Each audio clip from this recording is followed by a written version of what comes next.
लेकिन मैं ही क्यों माँ, मैं ही क्यों?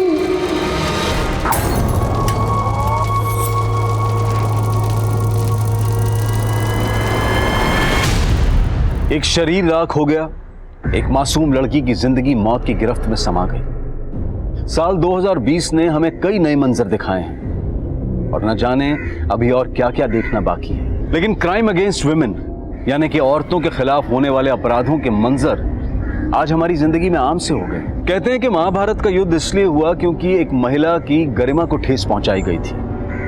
अगर महिलाओं के खिलाफ हिंसा का दौर यूं ही चलता रहा तो आने वाले वक्त में हम कई और महाभारतों के साक्षी बनेंगे। आज का ये केस भी एक महिला के साथ हुई अमानवीय हिंसा से जुड़ा है। यूपी के कानपुर शहर में घटी ये वारदात कैसे एक नेशनल इशू बनकर उभरी, आइए देखते हैं। कहते हैं प्रतिभा की कोई उम्र नहीं होती। इसी बात को कानपुर के आरपी इंजीनियरिंग कॉलेज के 3 विद्यार्थियों ने साबित कर दिखाया है। इन्होंने यूनिक स्पेस इनोवेशन की राष्ट्रीय प्रतिस्पर्धा के लिए एक थ्योरेटिकल मार्स लैंडर बनाया है। अब ये प्रोजेक्ट स्पेस रिसर्च इंस्टीट्यूट तक भी पहुंच गया है और वहाँ वैज्ञानिकों के साथ मिलकर ये विद्यार्थी रनिंग मॉडल बनाने पर काम करेंगे। रिमी, तुम इस टीम की लीडर हो, कैसा लग रहा है तुम्हें? बहुत प्राउड फील कर रहे हैं। अक्सर छोटे शहरों के बच्चों को अंडरएस्टिमेट किया जाता है। हम उम्मीद करते हैं कि हमारी ये जीत उन सभी बच्चों को प्रेरणा देगी जो छोटे शहरों से आते हैं। मुकुंद, तुम कुछ कहना चाहोगे? मैम, हमें शक था, मतलब हमें यकीन था कि हमें यकीन मैडम, मुकुंद कहना चाह रहा है कि हम सब ने बहुत मेहनत की इस प्रोजेक्ट को बनाने के लिए और हमारी पूरी उम्मीद है कि हम जल्दी मार्स लैंडर का मॉडल एसआरए के सामने प्रेजेंट करेंगे। मुकुंद, माइक देख के तुम ऐसे नर्वस हो गए थे जैसे तुम्हारे सामने किसी ने बंदूक रख दी हो। हाँ, हंस लो, लेकिन अगली बार देखना, अगर माइक के सामने खड़े रहेंगे ऐसा फर्राटेदार जवाब देंगे ना कि तुम भी देखते रह जाओगे। ओके। हाँ, देख लेना।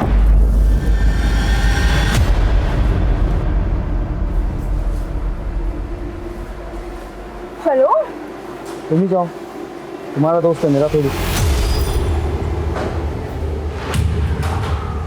हाय। हाय। नहीं, तो मुकुंद की बात पे ध्यान मत दो। चलो मैं बाकी करते। हाँ। रिमी, तुम बिल्कुल फिक्र मत करो। कॉलेज में किसी भी प्रकार के भेदभाव के लिए कोई जगह नहीं है। ओके, मैं किसी न किसी प्रोजेक्ट ग्रुप में नईम के लिए जगह बना लूंगा। Thank you sir. रिमी, एक मिनट। जी सर। मैंने कैंपस प्रोजेक्ट में तुम्हारे नाम के लिए रिकमेंडेशन भेजा था। शाम तक कंफर्मेशन आ जाएगी, हो सकता है कल तक गुड न्यूज मिल जाए। Thank you so much sir. हम सच में आपके बिना ये सब कभी नहीं कर पाते। कोई बात नहीं। Thank you. सॉरी, एक्चुअली जल्दी में भूल गया। लोग सही कहते हैं, प्रोफेसर एब्सेंट माइंडेड होते हैं। ओके। क्या बात है रिमी, हमारा आइडिया चोरी करके बड़ा नाम बटोरा जा रहा है। ये क्या बदतमीजी है रघु? अब कितनी बार बताए तुम्हें? वो तुम्हारे अकेले का आइडिया नहीं था, टीम का था। हम एक टीम थे, तुम्हें अलग रास्ता चुनना था, तो उसमें हमने कुछ गलत नहीं किया। और उल्टा वो जो तुम गंदी हरकत करने जा रहे थे रिमी, तू भी कोई दूध की धुली भी नहीं है। लड़की होने का अच्छा फायदा उठाना जानती है तू। तुम कहना क्या चाहते हो? अब बोली बनने का नाटक मत कर। किस किस को नहीं फंसाया तूने अपनी खूबसूरती से? मुकुंद नहीं, यहाँ तक कि प्रोफेसर बासु।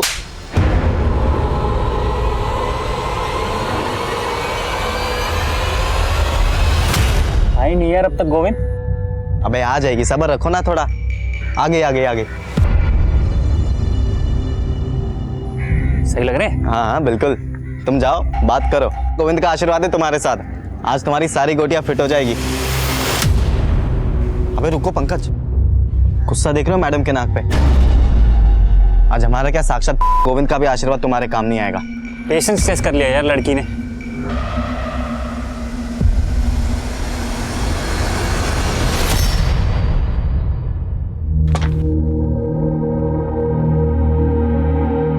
कहाँ जा रही हो डिम्पी दी? घर, और कहाँ? एक ही दिन की तो बात है, कल चलते हैं ना दोनों साथ में। वैसे भी बासु सर ने मेरा कैंपस सिलेक्शन में नाम दिया है, कल तक कंफर्मेशन आ जाएगा, फिर चलेंगे। रिमी, हम अब नहीं रुकने वाले हैं। एक हफ्ते से तो रुके हुए हैं यहाँ पे। पहले बोल रही थी प्रोजेक्ट हो जाने दो, अब कह रही हो कैंपस सिलेक्शन हो जाने दो। अरे तो इसमें हम क्या करें दी, इतने सारे काम हैं। अब वैसे तुम क्यों इतनी उतावली हो रही हो? तुम्हारे कहने का मतलब क्या है रिमी?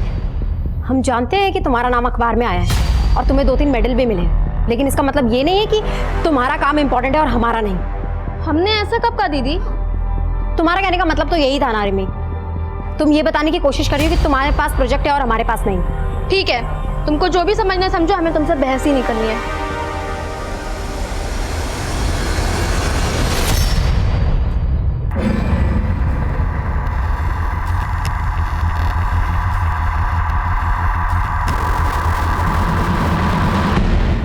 बोला था ना, she will not come. Plan successful. See you at 7:30। Bye.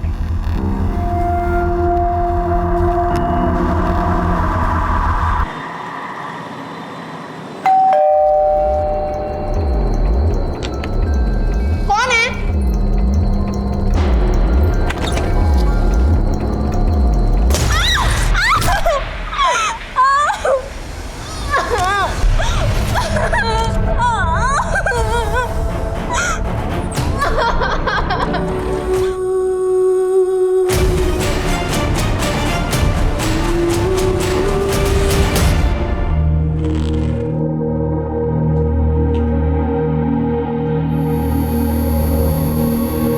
ये क्या है? अरे हमने दवाई खा ली है, भूल गई क्या? कल रात को दवाई खाई थी आपने, अभी नहीं खाई है, लीजिए। कल रात को खाई थी? ऐसा? लीजिए।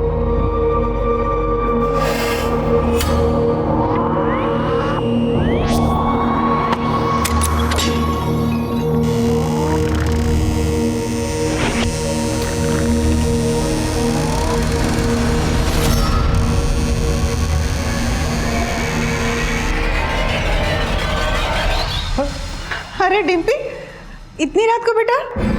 हाँ माँ, बस लेट हो गई थी, लेकिन आप लोग अभी तक सोए नहीं। हम आपको डिस्टर्ब नहीं करना चाहते थे, इसलिए खुद से चाबी खोल के अंदर आ गए। और रिमी कहाँ है? वो उसे कुछ काम था तो वो कल आएगी। अरे तो तुम भी और एक दिन रुक जाती, कल उसी के साथ आ जाती। उसे क्यों अकेला छोड़ दिया? अच्छा आप चिंता मत करिए, हम फोन करके देखते हैं उसको। रिमी रिमी रिमी, इस घर में तो मेरी किसी को कदर ही नहीं, सिर्फ एक ही बेटी है।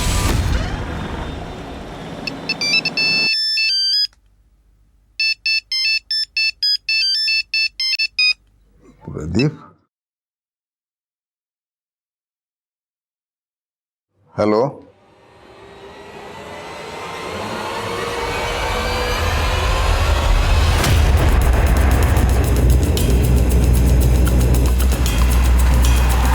जैन सर, आइए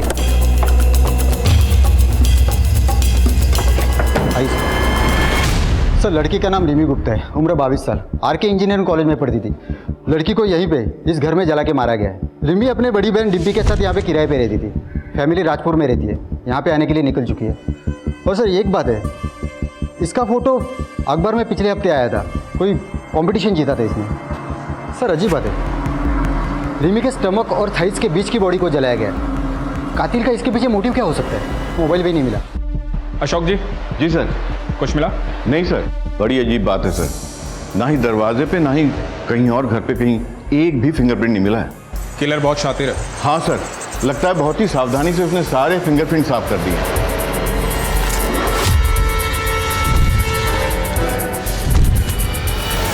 सर इस घर के मालिक प्रदीप शर्मा ने सबसे पहले बॉडी देखी और उन्होंने हमें इन्फॉर्म किया। आज सुबह जब हम सैर के लिए निकल रहे थे तभी हमने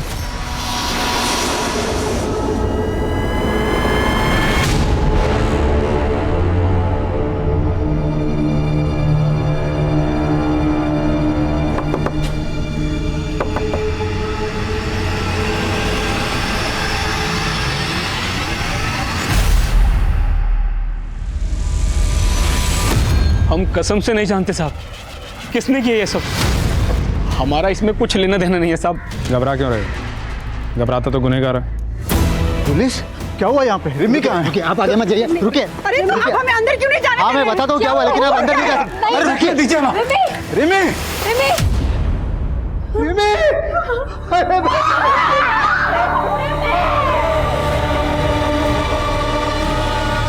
मम्मी, मैं बहुत लकी हूँ जो आप मुझे मिले हो। सर डिम्पी ने बताया रिमी का फ़ोन और लैपटॉप दोनों गायब है। और एक अजीब बात, कबर्ड पूरा खाली है, रिमी के सारे कपड़े गायब है। कपड़े? लैपटॉप और फोन गायब हो सकता है, पर कपड़े कोई क्यों चुराएगा? सर पिछले 4 सालों से मेरी दोनों बच्चियां यही कानपुर में रहती है और न कभी उनके कॉलेज से न मकान मालिक से कोई शिकायत नहीं आई। और हमारी रिमी तो बड़ी होनहार लड़की थी। डिम्पी, तुम रिमी के साथ रहती थी, किसी पे कोई शक, कभी कुछ हुआ हो आजकल या पहले? हाँ सर, 2 लड़के थे, वो कर सकते हैं ऐसा काम। कौन लड़के? पंकज और गोविंद, वो हमारे पीछे पड़े रहते थे। तकरीबन 1 साल पहले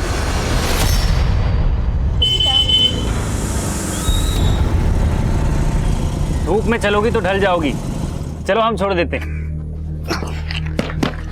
अरे लो, अब तो जगह भी बना दी। दीदी तुम क्यों सुन रही हो उनकी बकवास? रिमी, इन लोगों के मुंह लग के कोई फायदा नहीं है। अरे मुंह लगाओ तो सही, तभी तो पता चलेगा कितना फायदा है।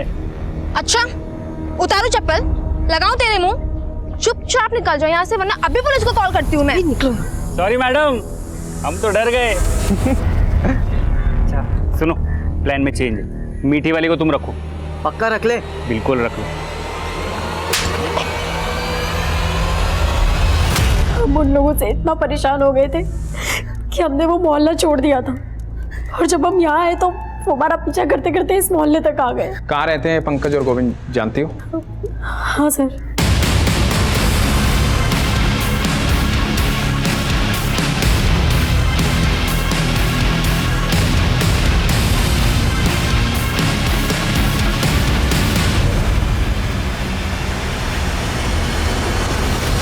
सर पंकज और गोविंद कुछ देर पहले अपना मकान खाली करके चले गए, लेकिन उनके कोचिंग इंस्टीट्यूट का पता चला है। यहाँ से उनका नेटिव एड्रेस भी पता चला है। कानपुर लखनऊ हाईवे पे उनका गाँव है सर। दोनों को घर से उठा लो और विक्टिम के दोस्तों से पूछताछ करो। सर ये सब कौन कर सकता है, इसके बारे में तो कुछ नहीं पता। और हमें तो अब तक यकीन नहीं हो रहा कि रिमी हमारे बीच में नहीं है। रिमी जैसी ब्राइट स्टूडेंट मैंने आज तक नहीं देखी। इतनी अच्छी बच्ची के साथ कोई इतना बुरा कैसे कर सकता है? हमें तो कुछ समझ में नहीं आ रहा। सर रिमी गुप्ता का फोन 2 घंटे पहले कुछ देर के लिए ऑन हुआ था, पर सर अजीब बात यह है कि लोकेशन उसी एरिया का है जहां पर वो रहती थी। क्या? एक काम करो, रिमी के फोन को सर्विलांस पे रखो, जो भी इंफॉर्मेशन आए अपडेट करो। Yes sir. सर रिमी की पोस्टमार्टम रिपोर्ट, उसका रेप हुआ था। बॉडी में डीएनए के ट्रेसेस नहीं मिले, लेकिन सर फेफड़ों में कार्बन के ट्रेसेस मिले। यानी रिमी को जब जलाया गया तब वो जिंदा था। और रिपोर्ट के मुताबिक रिमी की हत्या रात को तकरीबन 9 से 11 के बीच हुई।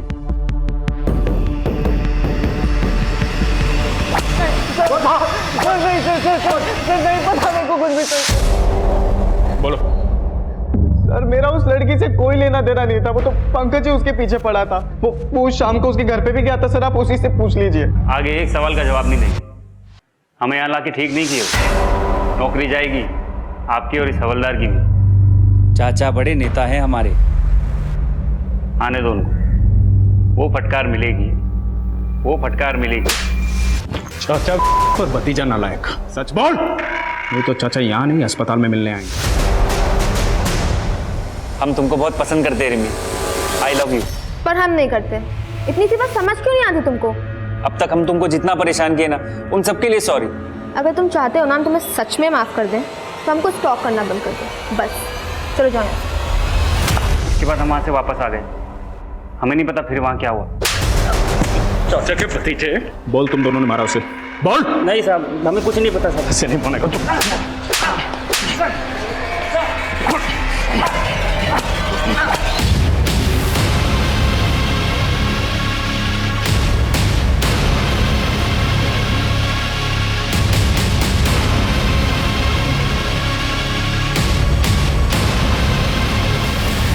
रिमी का फोन फिर से ऑन हुआ है। चलो।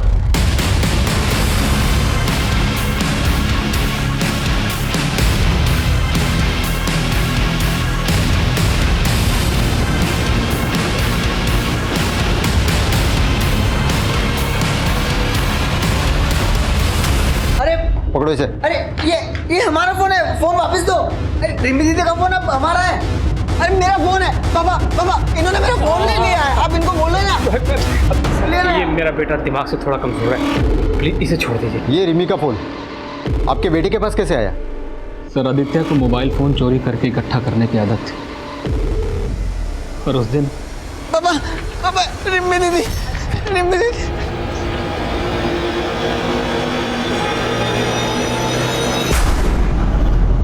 रिम्मी दीदी।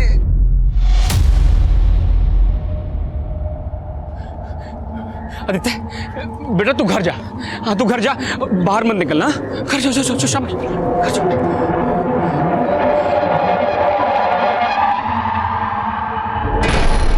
आदित्य आप रिम्मी को जानते हो? रिम्मी दीदी? हाँ रिम्मी दीदी। क्या किया आपने उनके साथ?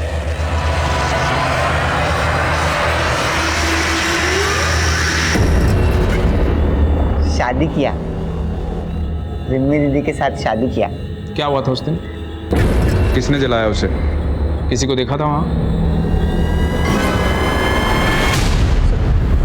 सब जल गया, सब जला दिया। आदित्य देखो। नहीं नहीं नहीं, हाथ मत लगा रहा, हाथ मत लगा रहा, दूर दूर दूर, हाथ मत लगा रहा। बस कीजिए ना सर, देखिए ना हमारे बच्चे की तबीयत खराब हो रही है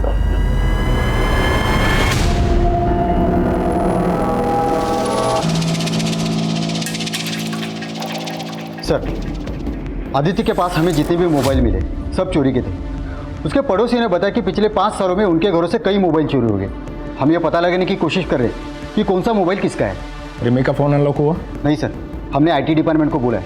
सर आदित्य का फ़ोन स्कैन किया हमने, उसमें रिमी और डिम्पी के कई सारे फोटोज और वीडियोज़ है जो चुपके से ली गई है। ये वीडियो रिमी की मौत के 1 दिन पहले का वीडियो है। पापा इतनी जल्दी शादी क्यों करनी है? एक बार डिम्पी दी का ग्रेजुएशन हो जाने दीजिए, उसके बाद शादी की बात कर लीजिएगा। अरे 21वें साल में ग्रेजुएशन हो जाती है सबकी। तेरी दीदी जो है कुछ महीनों में 25 की हो जाएगी, अब तक ग्रेजुएशन नहीं हुआ उसका, तो कब तक पढ़ती रहेगी? आपने अपने बयान में लिखवाया था कि आप रिमी से 2 हफ्ते पहले मिले थे। ये वीडियो रिमी की हत्या से 1 दिन पहले का है। मतलब आप कहना क्या चाहते हैं? मतलब आप हम पर शक कर रहे हैं? देखिए हम भी पुलिस में थे, आपको ये कहना कि हम ही ने हमारी बेटी को, देखिए हम 2 हफ्ते पहले मिले थे रिमी से। झूठ मत बोलिए इंद्रजीत जी, सबूत है हमारे पास। तो क्या सबूत है? ये क्या सबूत दिखा रहे हैं? हम जो बोल, हम झूठ बोल रहे हैं क्या? बताइए। 1 मिनट सर, हमारे पापा अल्जाइमर के पेशेंट हैं, वो अक्सर चीज़ों को भूल जाते हैं। अरे हमने दवाई खा ली है, भूल गई क्या? कल रात को दवाई खाई थी आपने, अभी नहीं खाई है। इसी बीमारी के चलते पुलिस डिपार्टमेंट ने उन्हें जल्दी रिटायर करा था। वो झूठ नहीं बोल रहे, वो इस घटना को भूल चुके हैं। ठीक है। इंद्रजीत, आदित्य और प्रदीप और वो दोनों लड़के गोविंद और पंकज, इन सब के काले चिट्ठे निकालो। कातिल इनमें से कोई है। सब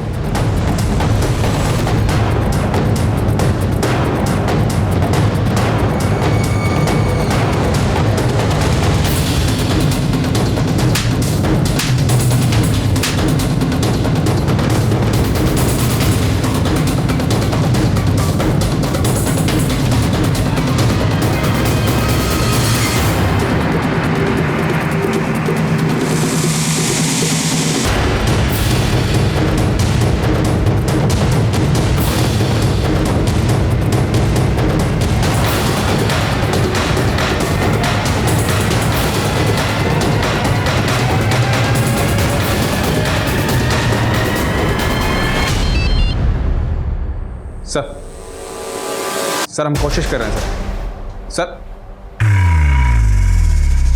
क्या हुआ सर? छुट्टी पे जा रहा हूं। 6 महीने तक रिमी गुप्ता का केस अखबारों की सुर्खियां बटोरता रहा, लेकिन पुलिस कातिल तक नहीं पहुंच पाई। अब पुलिस की क्षमता पर सवाल उठने लगे थे। हालात की गंभीरता को देखते हुए सीनियर ऑफिसर्स ने इस केस को एक स्पेशल इन्वेस्टिगेटिंग डिपार्टमेंट को सौंपने का फैसला लिया। पहली टीम के मुताबिक रिमी घर में अकेली थी और उसके सर पर किसी ने बियर की बोतल से हमला किया। अगर ये केस हमें पहले ही मिल जाता तो शायद कुछ हाथ भी लगता। अभी तो वक्त भी बहुत हो चुका है सर। आई थिंक कोई भी कॉन्क्लूसिव एविडेंस मिलना बहुत मुश्किल होगा। हाँ ना धीरज, 6 महीने गुजर चुके हैं और हमारे सामने सस्पेक्ट की लंबी लिस्ट है। काम मुश्किल ज़रूर है पर नामुमकिन है। सर रिमी के पिता खुद एक रिटायर्ड पुलिस ऑफिसर और सस्पेक्ट लिस्ट में है। आपको क्या लगता है सर, क्या एक पिता अपनी बेटी को? हमने ऐसे कितने केसेस देखे हैं जहाँ पे रिश्तों की मर्यादा को लांघा गया है। और सबसे इंपॉर्टेंट बात, फॉरेंसिक और क्राइम सीन से कोई फिंगरप्रिंट्स नहीं मिले। मतलब कातिल जो भी है वो हमारी तहकीकात के तरीकों से अच्छी तरह से वाकिफ है, तो मुमकिन है कातिल पुलिस वाला। और सर दूसरा सस्पेक्ट आदित्य गुप्ता, मकान मालिक प्रदीप का बेटा। और प्रदीप के मुताबिक उसका बेटा आदित्य स्टेबल है। रिमी का फोन आदित्य के पास मिला, राइट? Right sir. और हमारे मेन सस्पेक्ट्स हैं पंकज और गोविंद। हो सकता है सर इन्हीं सस्पेक्ट्स में से कोई कातिल हो। नीरज, इस केस में हमें कई फ्रेंड पर एक साथ काम करना होगा। प्रतिमा सर, रिमी जहाँ रहती थी तुम उस मोहल्ले में सेटल हो जाओ, बिल्कुल एक नॉर्मल लड़की की तरह। सस्पेक्ट्स के आसपास रहो, हर चीज़ पर नजर रखो, सब्जी वाला, दूध वाला, आयरन वाला, सबकी कुंडली निकालो। इन शॉर्ट, हनुमान नगर में अगर पत्ता भी हिलता है तो उसकी इन्फॉर्मेशन मुझे चाहिए। Okay sir. नीरज, अपने एक आदमी को रिमी के उन्नाव वाले घर के पास सेटल करो। उसे बोलो वहाँ से जितनी इन्फॉर्मेशन निकाल सकता है निकाले। देखते हैं रिमी के कत्ल के तार कहीं उसके उन्नाव वाले घर से तो नहीं जुड़े। सर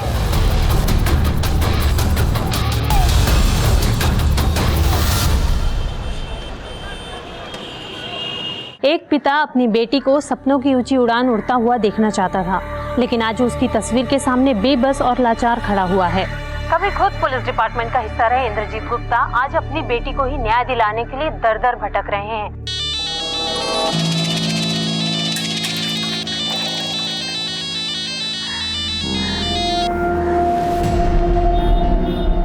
बोला था ना मुझे भी फोन मत करना, मैं खुद से करूंगी।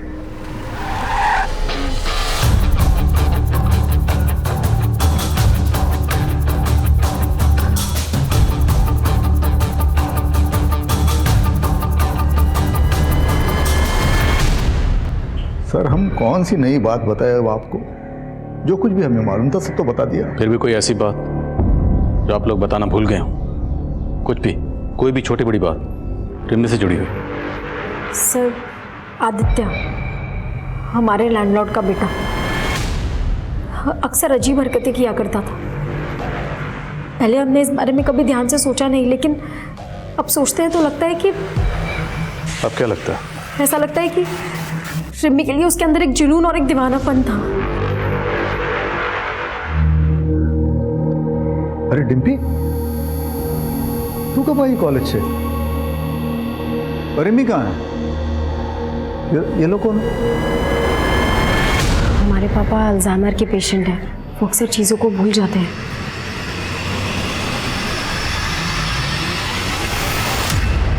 अब हम क्या बताएं साहब कि हमारा बेटा आदित्य कहाँ चला गया। पुलिस में भी कंप्लेन लिखवाई है लेकिन पुलिस भी उसको ढूंढ नहीं पा रही। चला गया मतलब?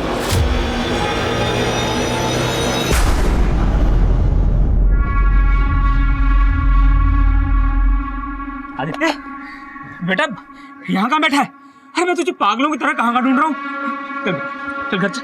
नहीं, हमको घर नहीं आना। क्यों, क्या हुआ? हमको डर लगता है।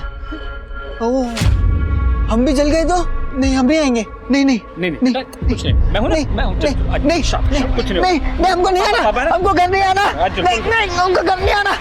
नहीं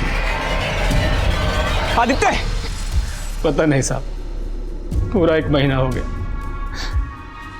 पता नहीं किस हालत में होगा मेरा बच्चा।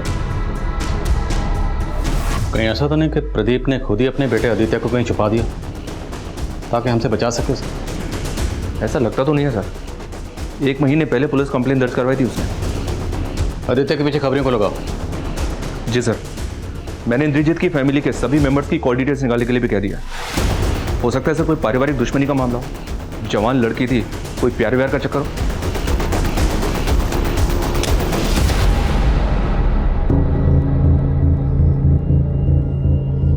रिमी का कत्ल हनुमान नगर में हुआ जहां पर वो किराए पर रहती थी। उस वक्त उसके पेरेंट्स उन्नाव में थे। रिमी एक कॉलेज स्टूडेंट थी और आजकल के बच्चे अपनी पर्सनल बातें अपने फैमिली मेम्बर्स की बजाय अपने फ्रेंड से ज़्यादा शेयर करते हैं।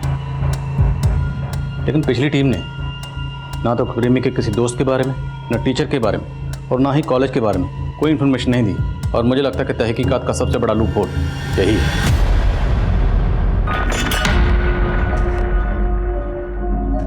रिमी पूरे कॉलेज में बहुत फेमस लड़की थी और मैकेनिक्स में अकेली लड़की थी वो। स्टार्टिंग में सबने उसका बहुत मजाक उड़ाया, लेकिन फिर जब हमारा प्रोजेक्ट मास लैंडर रिसर्च के लिए फाइनल हुआ तब सबकी बोलती बंद हो गई। मुकुंद, क्या कॉलेज में कोई ऐसा है जो रिमी की सक्सेस से जलता था? सर रघु।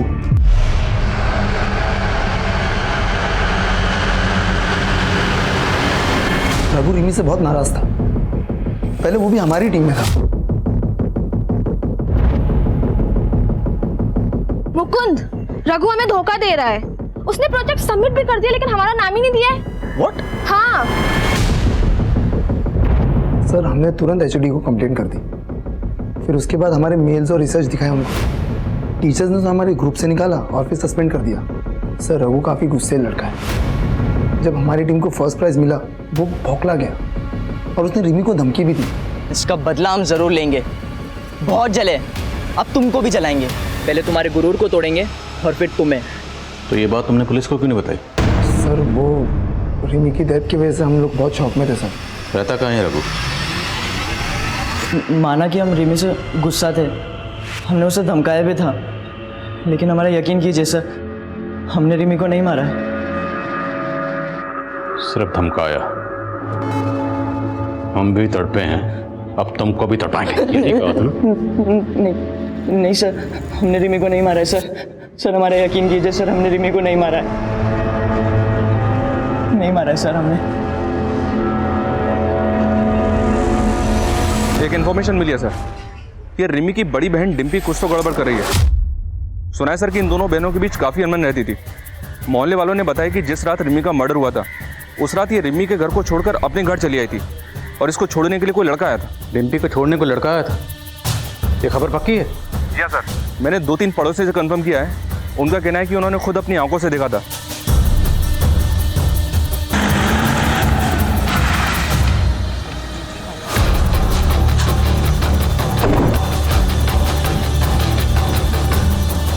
डिम्पी झूठ मत बोलना। कातिल की रात तुम किस लड़के के साथ थे? सब हम किसी लड़के के साथ नहीं थे। हम तो सीधा कानपुर से बस लेके अपने घर आए हैं। लगता है तुम्हें भी अपने पापा की तरह भूलने की आदत हो गई। लेकिन एक बात याद रखना, जितना ज्यादा झूठ बोलोगी उतना ज्यादा फंसोगी। सर हम उस रात अपने बॉयफ्रेंड नील के साथ थे। कानपुर से कितने बजे निकले? शाम को 7 बजे। घर कितने बजे पहुंचे? करीबन 12 बजे। हमारी बहन रिमी का कत्ल हुआ 9 से 11 के बीच। इस बीच कहाँ थे? वो नील का जन्मदिन था, हम उसी के साथ थे। सर उस रात हमारा जन्मदिन था, तो मैंने और डिम्पी ने डिसाइड किया कि हम दोनों मेरे घर पर कुछ टाइम स्पेंड करेंगे और उसके बाद मैं अपनी गाड़ी से डिम्पी को उसके घर उन्नाव छोड़ दूंगा। इस नील के कॉल रिकॉर्ड्स निकलो, देखते हैं इसकी बात में कितनी सच्चाई है। सर क्या आपको लगता है कि रिमी की मौत की जिम्मेदार उसकी बहन डिम्पी है? खून के रिश्ते कितने भी गहरे क्यों ना हो, लेकिन नफरत और जलन की आग किसी भी रिश्ते को जलाकर खाक कर देती। निप्पी ने हमारे सामने आदित्य का नाम दिया। हो सकता है उसने खुद से और अपने बॉयफ्रेंड नील से ध्यान हटाने के लिए किया। तो रिमी की मौत की वजह डिम्पी की जलन है, बात कुछ और है।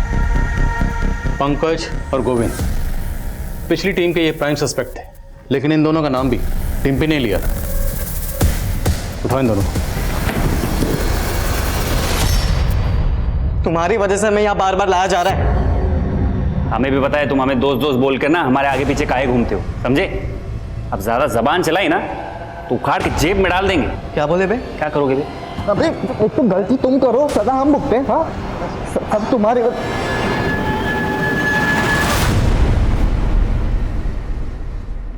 ये नौटंकी बंद करो और ये बताओ कि रिमी को क्यों मारा? सर हम इतने महीने से एक ही बात कह रहे कि हम बेकसूर हैं, हमने इस सब में कुछ भी नहीं किया। एक बात अच्छी तरह से समझ लो, तुम लोगों को तब तक चैन की सांस नहीं मिलेगी जब तक कातिल पकड़ा नहीं जाता। इसलिए सोचो, अच्छी तरह से सोचो। सर एक लंबा सा लड़का था जिसका रिमी के घर पे आना जाना लगा रहता था हमेशा। और सर जिस दिन ये सब कुछ है उस दिन शाम को भी आया था वो।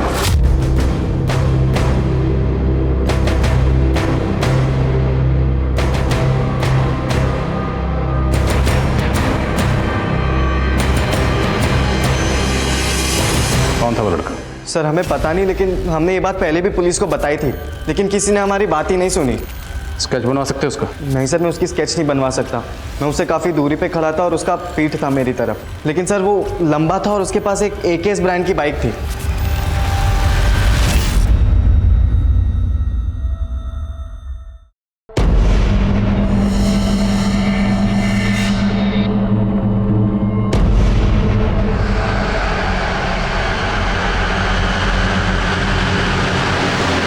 संदिग्धों की लंबी लिस्ट में एक और व्यक्ति शामिल हो गया था, जिसका ना तो कोई नाम था और ना ही कोई चेहरा, लेकिन पुलिस पूरी शिद्दत के साथ हर नए उभरते एंगल को टटोल रही थी। एक तरफ पुलिस एक एक कड़ी जोड़ रही थी और वहीं दूसरी तरफ रिमी के परिवार वाले धीरे धीरे अंदर ही अंदर टूटते जा रहे थे।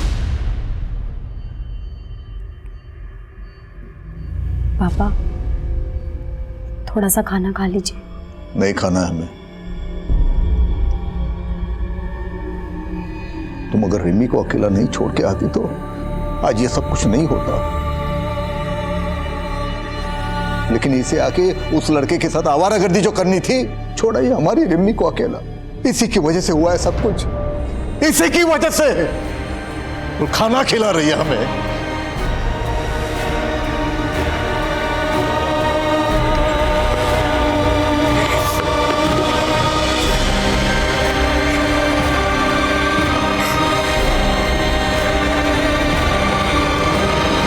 डम डेटा से कंफर्म हो गया, रिमी का जिस रात को कत्ल हुआ उसी रात रिमी के मोहल्ले में नईम सरफराज नाम के लड़के का फोन एक्टिव था। नईम सरफराज ये रिमी का दोस्त है ना? हाँ सर, हम उस शाम रिमी के घर गए थे, उसे कॉन्ग्रेचुलेशन कहने। उसका कैंपस सिलेक्शन जो हो गया था। रिमी के तो और भी बहुत दोस्त थे, तो सिर्फ तू ही क्यों गया? सर हम और रिमी एक दूसरे से बहुत प्यार करते थे। नईम, क्या हुआ? मिठाई लाए हो? क्या बात है? किसी मिठाई की शॉप में पार्ट टाइम जॉब कर ली है? बताते हैं, पहले अंदर तो आने दो। अरे अब बताओ भी। सबसे पहले तो ये मुंह मीठा करो। बात ये है, जो हमारी मोहतरमा है मिस रिमी गुप्ता, उनका कैंपस सिलेक्शन हो गया है, वो भी एक मल्टीनेशनल कार मैन्युफैक्चरिंग कंपनी में। क्या? Oh my God, I'm so happy.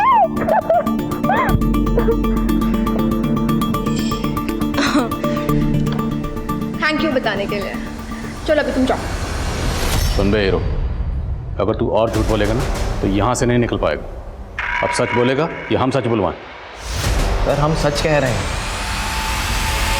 भाजी ले लो, सब्जी ले लो। बहन जी, हमारे बेटे को काम पे रख लो ना। नहीं नहीं, अब मुझे किसी भी काम की जरूरत नहीं है। रख लो बहन जी, पैसे की बहुत जरूरी है। सब ऐसे ही बोलते हैं। मेरे सामने बैठ के रोता था राजू, देखो क्या हुआ, 2 महीने का एडवांस लेकर भाग गया। अरे सीता दीदी, तुम्हें भी कोई बेवकूफ बना सकता है? ये बात मैं नहीं मान सकती। मैं भी ऐसा ही सोचती थी कि मुझे कोई नहीं बना सकता है, पर ये राजू बड़ा ही चालाक निकला। कौन है ये महान हस्ती? जरा मुझे भी दर्शन कराओ उस राजू के। अरे 8-10 महीने पहले रहने आती ना, तो उस कमीने राजू के दर्शन करा देती मैं तुमको। मतलब 8-10 महीने पहले वो भाग गया? नहीं नहीं, ये कोई 6-7 महीने पहले चला गया था। बड़ा ही लड़कीबाज था।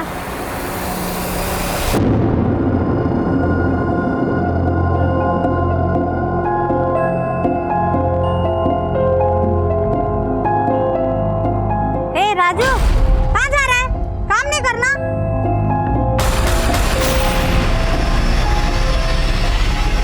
भले ही दावे के साथ कुछ नहीं कहा जा सकता, लेकिन धीरज, फिर भी इस लीड को इग्नोर नहीं कर सकते।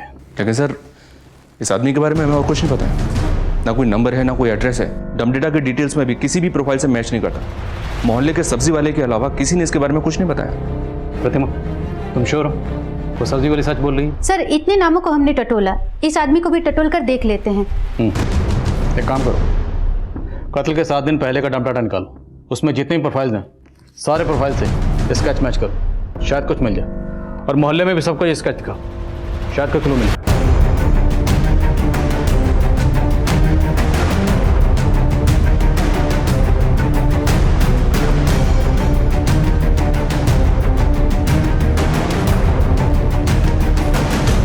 सर, राजू से मिलता जुलता एक आदमी मुंबई के सीसीटीवी में चोरी करता हुआ कैप्चर हुआ है। मुंबई पुलिस ने इसके साथी को तो पकड़ा, पर यह भाग गया। मुमकिन है यही शख्स रिमी का कातिल हो। हमें मुंबई चलना होगा। ये उस चोरी का सीसीटीवी फुटेज बहुत ही ग्रेनी है, पर शायद आपके काम आ जाए। और एक बात, आप जिसे राजू कह रहे हैं उसका असली नाम योगेंद्र है। उसी का साथी गौतम ने हमें खुद बताया। हम गोरखपुर के रहने वाले हैं साहब, और योगेंद्र हमसे कुछ महीनों पहले कानपुर के स्टेशन पे मिला था। और योगेंद्र बालीपुरवा देवरिया का रहने वाला है, और उसी के आसपास हमारा गांव भी पड़ता है, तो इसी बात पे दोस्ती हो गई। और योगेंद्र ही हमको मुंबई लाया था, चोरी का प्लान बनाया था। खुद तो पूरा माल लेके फरार हो गया और हम फंस गए यहाँ। बालीपुरवा में कहाँ रहता है? एड्रेस मालूम है उसका? नहीं साहब, ना हमने कभी पूछा और ना कभी उसने बताया। सर, यहाँ बालीपुरा में पता किया तो पता चला कि स्केच में मिले हुए आदमी का नाम व्यास साहू है, लेकिन इसने 3 साल पहले इस गांव को छोड़ दिया था। इसकी स्टोरी काफ़ी इंटरेस्टिंग है सर। कहते हैं व्यास एक नाजायज़ औलाद है, और इसी वजह से इसका बाप इसकी माँ को बहुत पीटता था। व्यास ने बचपन में ही अपराध की दुनिया में कदम रख दिया था। लेकिन सर, व्यास की माँ मालती का कहना है कि वो पिछले कई सालों से इसके टच में नहीं है। व्यास की माँ मालती का कॉल रिकॉर्ड्स निकलो और उसका फ़ोन सर्विलेंस पे डालो। हो सकता है वो हमसे झूठ बोल रही है। Okay sir.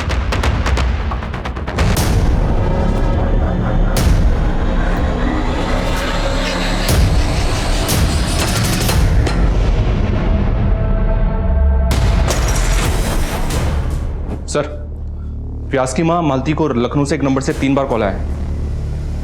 ये खबर पढ़ो। 2 दिन पहले लखनऊ में स्वाति नाम की लड़की का रेप किया गया।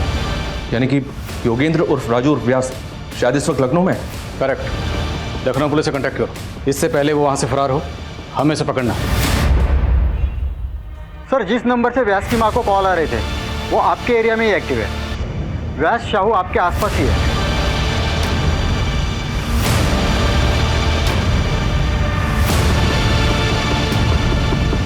सर, वो आ रहा है।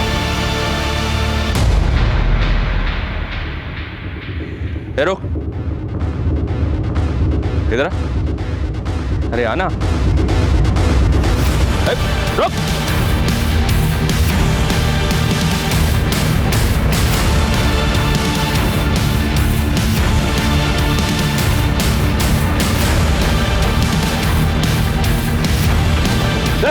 उधर। राजू उर्फ योगेंद्र उर्फ व्यास साहू, बहुत शौक है ना तुझे लोगों को तड़पाने का। अब तू तड़पेगा।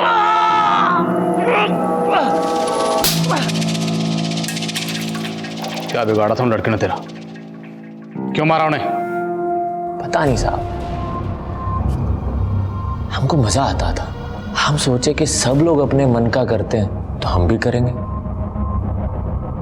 इसीलिए किया सब। रिमी, उसे क्यों मारा और कैसे मारा?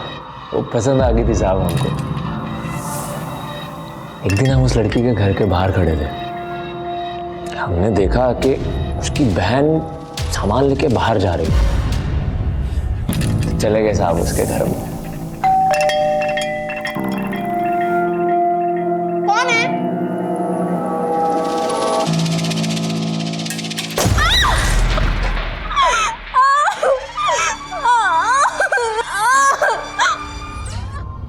तो हम कुछ दिन के बाद की ट्रेन पकड़ के मुंबई पहुंच गए। तो कानपुर स्टेशन पे हमारी मुलाकात हुई गौतम से।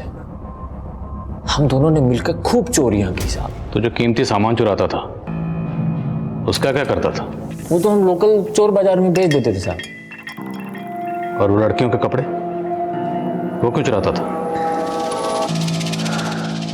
खुशबू आती थी साहब, हमारे शिकार की खुशबू। लड़कियों के कपड़े ओढ़ के सोने का मजा ही अलग है साहब। अब तुझे मजे हम दिलाएं।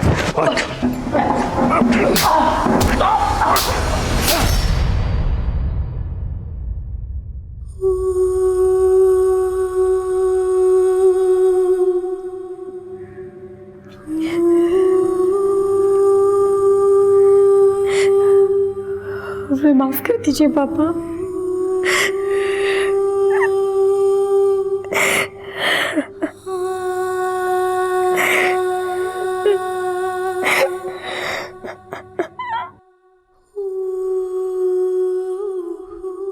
व्यास से आगे पूछताछ करने पर पुलिस को कई चौंका देने वाली जानकारियां मिली। व्यास ने अलग अलग शहरों में 10 लड़कियों का बलात्कार और कत्ल किया था। उसके घर से तकरीबन 200 लड़कियों की ड्रेसेस बरामद हुई। व्यास की मानसिक स्थिति की भी जांच करवाई जा रही है। आदित्य के पास रिमी का फोन कहां से आया, यह भी एक राज बना हुआ था।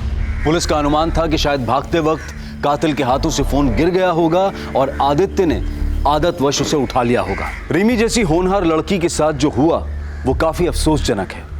एक समाज की प्रगति काफी हद तक इस बात पर निर्भर करती है कि उस समाज की महिलाएं कितनी सुरक्षित हैं, और महिलाओं को एक महफूज माहौल मुहैया कराना समाज का दायित्व है। अगर आज के दौर की बात करें तो CCTV cameras, alert security staff और डे नाइट पेट्रोलिंग, ये सभी चीजें क्राइम अगेंस्ट वुमेन पर काबू पाने के लिए बहुत ही असरदार साबित हो सकती हैं। हर राज्य, हर जिले, हर गांव, हर शहर की पुलिस को इन मुद्दों पर ध्यान देना चाहिए, ताकि हमारे देश की महिलाएं डर और दहशत के माहौल से परे आत्मविश्वास की जिंदगी जी पाएं। देखते हैं हमारे आज के एपिसोड की दूसरी कहानी।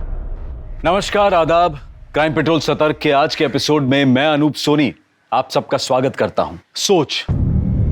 सोच एक ऐसी चीज है जो हमारे अंदर के इंसान, हमारे व्यक्तित्व का निर्माण करती है, और इंसान की सोच उसके आसपास के माहौल, उसके समाज, उसके संस्कार और उसकी पढ़ाई लिखाई से या तो सकारात्मक या फिर नकारात्मक रूप लेती है। और एक अपराध को अंजाम देने की हिम्मत भी एक सोच से ही आती है, और यह भी एक सोच का ही नतीजा था कि रात के अंधेरे में जंगल के बीचों बीच 2 लोगों को जला दिया गया। एक चिता पर 2 लोगों का दाह संस्कार। सती प्रथा के अलावा ऐसी बात pहले कभी किसी ने नहीं सुनी थी। बात एकदम साफ थी, ये तस्वीर थी एक भयानक अपराध की। आखिर कौन थे ये लोग, कौन था इनका मुजरिम, और इन लाशों को जलाने के पीछे का मकसद क्या था?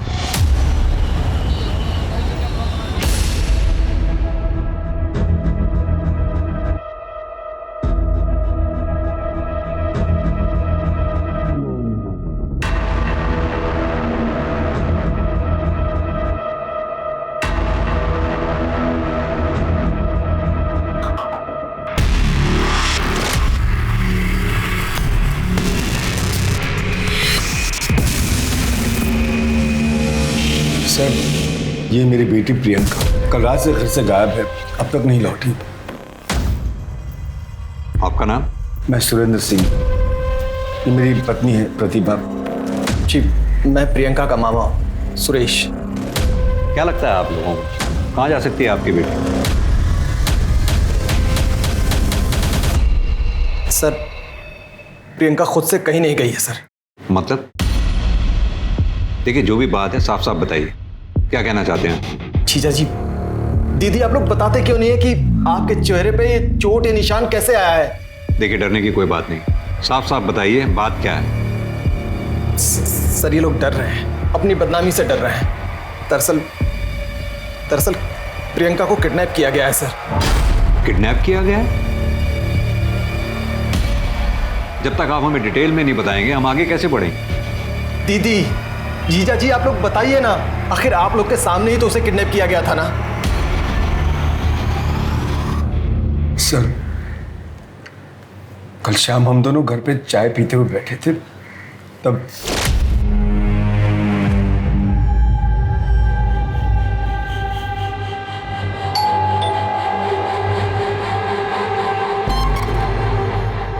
कौन हो तुम?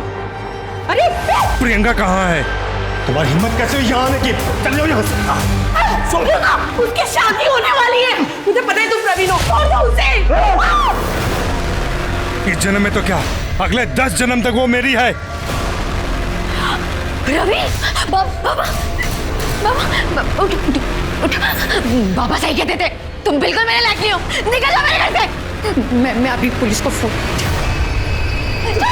हम रात भर उसी हालत में पड़े रहे सर, रात को मैंने दीदी और जीजा जी दोनों को फोन लगाया, दोनों लोग का नंबर स्विच ऑफ आ रहा था। प्रियंका को फोन किया, उसका भी नंबर स्विच ऑफ आ रहा था। मैं सुबह सुबह जल्दी जल्दी घर गया तो मैंने देखा कि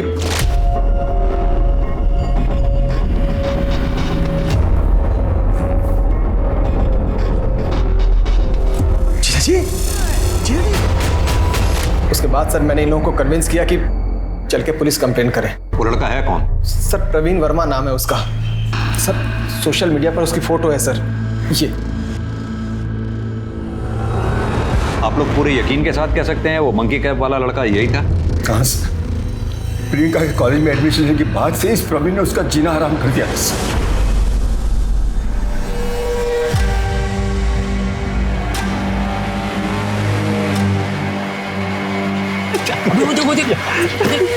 मुझे एडमिशन है, चल इसकी रैगिंग लेते हैं। ये चिरकुट, चल पीछे हो। तू जाएगा रैगिंग लेने? मैं जाऊंगा रैगिंग लेने। ये रैगिंग लेने लायक नहीं है।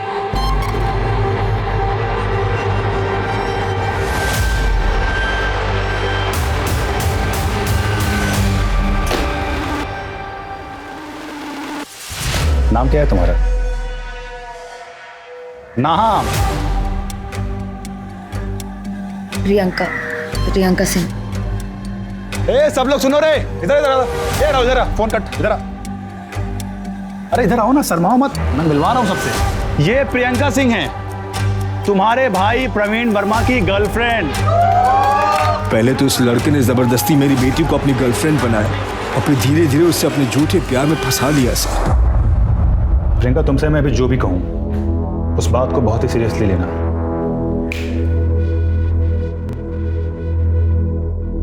देखो, जब तुम्हें मैंने पहली बार देखा था ना, तभी मुझे तुमसे प्यार हो गया था। मुझे पता है तुम्हें यकीन नहीं हो रहा होगा। ये देखो,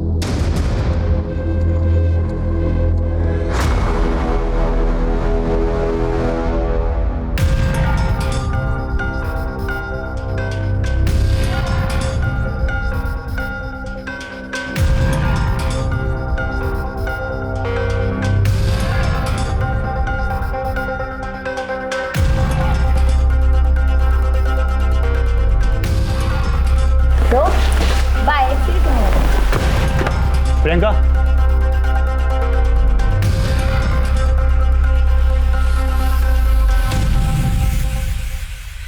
प्रियंका, तू उस लफंगे के साथ? तो अंदर से तुझे बताता हूं मैं, चल अंदर। अब तो तुम्हारा इस गली में नजर भी आया तो तेरी हड्डियां तोड़वा दूंगा। प्रवीण वर्मा की कोई हड्डियां तोड़वाए इस पूरे आगरा में कोई पैदा नहीं हुआ अभी तक। ये ऐसे कैसे बात कर रहा तू? आप प्रियंका के पापा हैं, उसकी देखभाल कीजिए। अगर उसे एक भी खरोंच आई ना, तो आप सबको इतनी खरोंचें दूंगा कि जिंदगी भर याद रखोगे। तू हमें सिखाएगा कि हमें प्रियंका को किस तरह रखना है? मैं अच्छी तरह जानता हूं तुम जैसे लोगों को। भोली भाली लड़कियों को पहले फंसाते हो, फिर उनके साथ। प्यार करता हूं मैं प्रियंका से, शादी करना चाहता हूं। अब आप लोग को बता दिया ना, शादी की तैयारियां शुरू कीजिए। और अगर किसी भी चीज़ की जरूरत पड़े ना, तो दामाद समझकर हक से मांग लेना। चलते हैं, पाई लगे।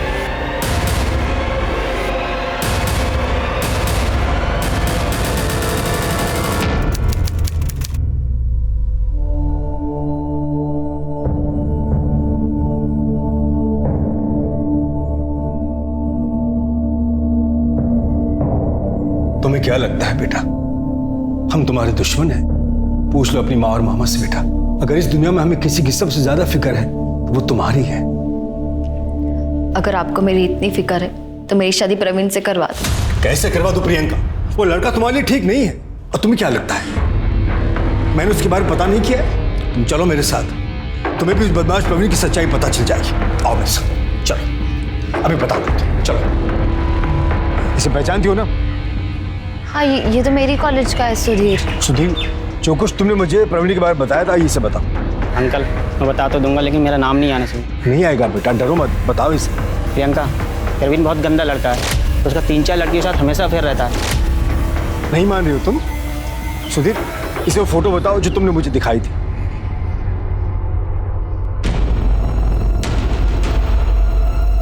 देख ली प्रवीण की सच्चाई? हो गया विश्वास? अब तो जो मैं कहूंगा वो मानोगी ना तुम?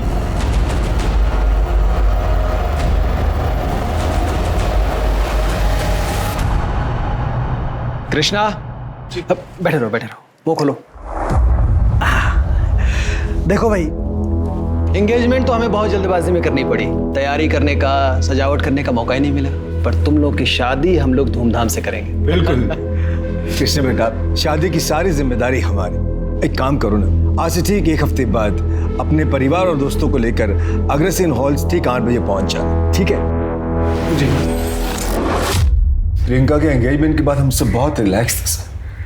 हमने तो शादी की तैयारियां भी शुरू कर दी थी, लेकिन 3 दिन बाद ही वो बदमाश प्रवीण मेरी बेटी को किडनैप करके चला गया। आप लोगों ने प्रवीण के घर पे चेक किया?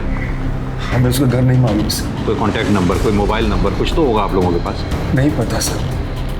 मैंने उसके दोस्त लोकेश और सतीश से भी पूछा, उन्होंने कहा कि प्रवीण ने घर बदल दिया है और उसका फ़ोन भी बंद मिल रहा है। आप एक काम कीजिए, अपनी सारी डिटेल्स प्रियंका के बारे में और अपने बारे में इन्हें दे दीजिए। और हाँ, अगर किडनैपर का कोई कॉल आता है तो हमें तुरंत बताइएगा।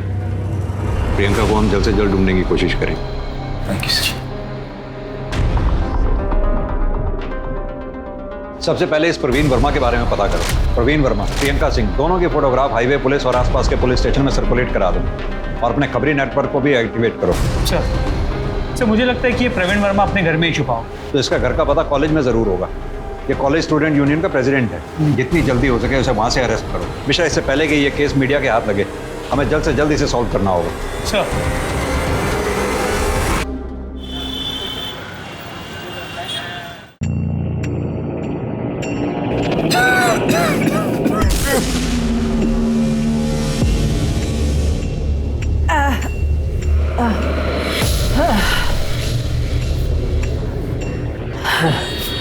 बेटा तुम जाओ, मैं तुमको कॉल करता हूँ। जरा सुनी बाबू खाली हो गए क्या? माँ जी वो तो कब का चले गए। चले गए? हाँ। मैं पिछले 3 घंटे से यहाँ बैठी हूँ, कब चले गए, कहाँ चले गए? कहाँ गए हो तो मुझे नहीं मालूम। आप ऐसा कीजिए, कल आ जाइए। मैं सब समझती हूँ, तुम सब मुझे जानकर परेशान कर रहे हो ना। मैं पिछले 3 दिन से रोज यहाँ आके बैठती, लेकिन कोई मुझे मेरे बेटे राजकुमार के बारे में कुछ बताता क्यों नहीं? माँ जी आपके बेटे के बारे में कोई नहीं बता सकता, वो सुनील ही जानता है। एक काम कीजिए, सुनील 10 बजे आ रहा है, आप 10 बजे के पहले आ जाइए, डायरेक्टली उनसे मिल लीजिए। मैं ना मिलूंगी, ना बात करूंगी, ना कुछ पूछूंगी। मैं पुलिस स्टेशन जाऊंगी, मैं किसी को नहीं छोड़ूंगी, पुलिस को सब बताऊंगी, किसी को नहीं छोड़ूंगी मैं।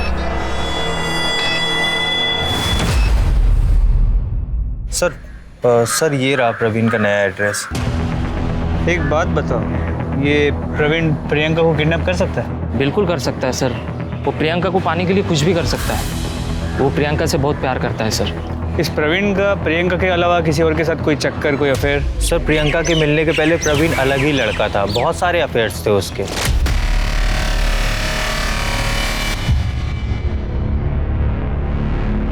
सर जब से प्रियंका उसकी लाइफ में आई थी ना, तब से प्रवीण बस प्रियंका प्रियंका प्रियंका ही करता रहता था सर। और हाँ सर, प्रवीण अपने पापा से परेशान था। उसका और प्रियंका का मिलना जुलना उसके पापा को पसंद नहीं था। कड़वा होता है। अरे शक्कर मिला इसमें। ठीक है, कुछ नहीं होता। एक बार में हाँ। हमारे ग्रुप में शामिल हो गई है अब। बहुत गाइस डांस करते हैं। हाँ, म्यूजिक एक मिनट मैं लगाता हूँ। आजा स्पीकर रखा था नहीं यहाँ पे, कहाँ गया? हाँ थोड़ा रोमांटिक।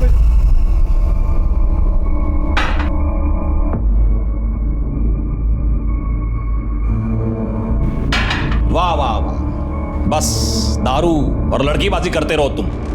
तो लड़की तुम्हें शर्म नहीं आती है? अपना घर परिवार छोड़ के ये 3 जवान लड़कों के साथ तुम दारू पी रही हो? तुम्हारे घर वाले कुछ पूछते नहीं है तुम्हें? पापा प्लीज, ये प्रियंका है हमारी दोस्त, और हम दोनों बहुत जल्द शादी करने वाले हैं। शादी? अगर इसके अच्छे लक्षण होते ना तो तुम्हें सही रास्ते पर लाती, खुद एंट्रेंस एग्जाम देती और तुम्हारे लिए प्रेरणा बनती। नालायक। पापा अगर आप प्रियंका की इज्जत नहीं करोगे तो जब ये बहू बन के इस घर में आएगी तो फिर आपकी इज्जत कैसे करेगी? ये लफंगी हमारे खानदान की बहू बनेगी। इसे हमारे खानदान की बहू बनाने से पहले मैं तुम दोनों को जिंदा जला दूंगा। ठीक है। तुम्हारा कहने का मतलब है कि बाप बेटा दोनों ही शॉर्ट टेम्पर्ड है। बेटा लड़की से प्यार करता है और बाप उस लड़की से नफरत। सर अक्सर देखा जाएगा तो बाप अपने बेटे के प्यार में घुटने टेक देता है, मगर बेटी हो तो बात अलग है। मिश्रा एक काम करो, प्रवीण के घर जाओ, पता करो वहां प्रियंका है या नहीं। सर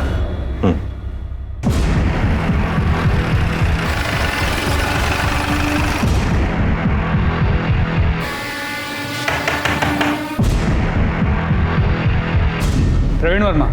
हाँ वो मेरा बेटा है। क्यों? कहाँ छुपा के रखा है उसे? सिंगर की तरह चलो। रुकिए सर, मेरी बात सुनिए सर, क्या हुआ क्या है? लेकिन उसने प्रियंका सिंह को किडनैप किया है। क्या बात कर रहे हैं सर? कल रात 10 बजे से वो खुद गायब है। गायब नहीं, फरार है, वो भी प्रियंका सिंह को साथ लेकर। फरार? सर तो उसने मुझे बताया होता ना। 18 घंटे से उससे बातचीत नहीं हुई है सर, उसका फोन भी बंद आ रहा है। तुम ऐसे नहीं मानो। सिंह, पुलिस स्टेशन लेके चलो। माजी रुकिए रुकिए, कहाँ जा रही हैं? मैं सुनील प्रसाद, माफ कीजिए मेरे आदमी ने आपको परेशान किया। मेरे बेटा और राज को मैं सब बताता हूँ, बैठिए मेरे साथ, चलिए मेरे साथ बैठिए। सर आप लोग मुझे यहाँ क्यों लेके आए? मैं तो खुद अपने बेटे को लेके परेशान हूँ। कितने घंटे हो गए, उसका कुछ अता पता नहीं है। अता पता होगा भी तो भी थोड़ा ना बताएंगे आप। आखिर बेटे का सवाल जो ठहरा। वैसे एक बात बता दूं आपको, किसी अपराधी को संरक्षण देना भी एक तरह का अपराध ही है। क्या बोल रहे हैं सर आप? सबसे पहले तो आप मेरे बेटे की मिसिंग कंप्लेंट लिखिए। अच्छा, अब थाने में आके आपको अपने बेटे की मिसिंग कंप्लेंट लिखवानी याद आ गई। अब तक क्यों नहीं लिखवाई थी आप? आप ही लोग बोलते हैं ना कि 24 घंटा राह देखनी चाहिए। मैं 24 घंटे कंप्लीट होने की राह देख रहा था। सर एक सेकेंड। हेलो, ठीक है मैं आता हूँ। सर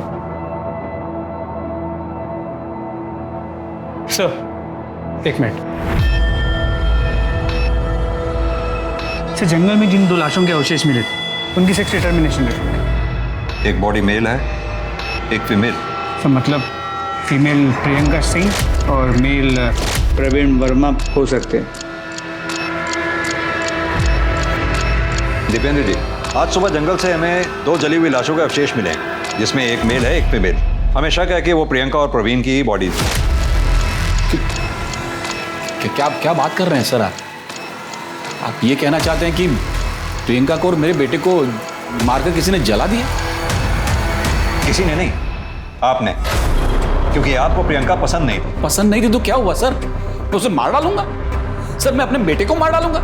क्या अनाप शनाप बक रहे हैं सर आप? अनाप शनाप नहीं, बात बड़ी सिंपल है। जब आपका बेटा प्रवीण प्रियंका को अगवा करके घर लेके आया, अपने बेटे के गायब होने का नाटक कर रहे हैं। कल रात कहाँ थे आप? घर पर था।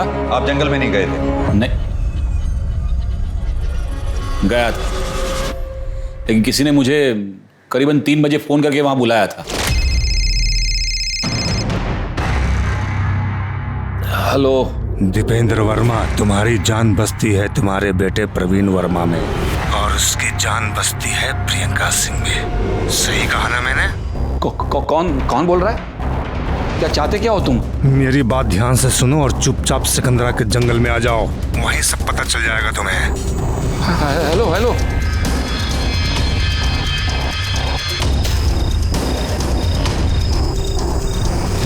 मैं 4:30 बजे तक वहां था। मुझे लगा प्रियंका के साथ वहां मुझे प्रवीण भी मिलेगा, लेकिन प्रियंका प्रवीण तो क्या, वहां कोई इंसान भी नहीं दिखा मुझे। फिर तो आपको वहां कोई जलती हुई चिता भी नजर नहीं आई होगी। चीता? हाँ, दूर कुछ जल तो रहा था।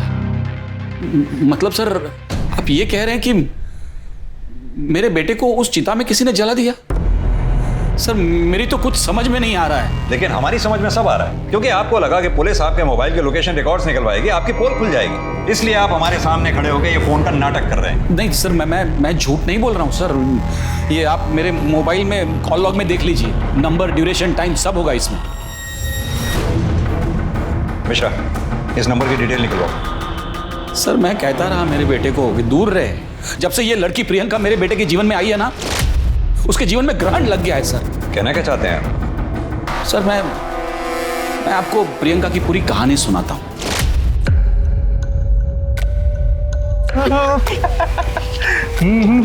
चला था ना, यही था उसमें।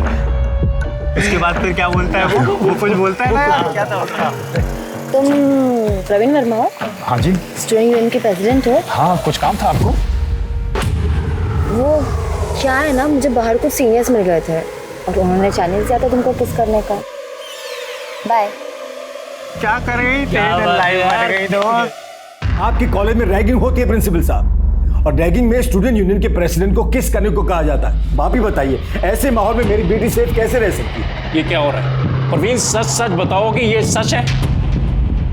I am sorry sir. Sir मैं मानता हूँ मेरी गलती है, लेकिन सर मैं इसके लिए अंकल से और प्रियंका से माफी मांग चुका हूँ। माफी मांगने से क्या होगा, मुझे एक्शन चाहिए सर। आप अभी कभी इस लड़के को 7 दिन के लिए सस्पेंड कर दीजिए, वरना मैं प्रेस में जाऊंगा सर। और आप जानते नहीं आगरा शहर में मेरी कितनी पहचान है। सिंह साहब आप शांत हो जाइए, मैं एक्शन लेता हूँ। प्रवीण, तुम्हें 3 दिन के लिए सस्पेंड किया जाता है। लेकिन सर मैं तो इसके लिए माफी मांग। बस, मुझे कुछ नहीं सुनना, जा सकते हो तुम।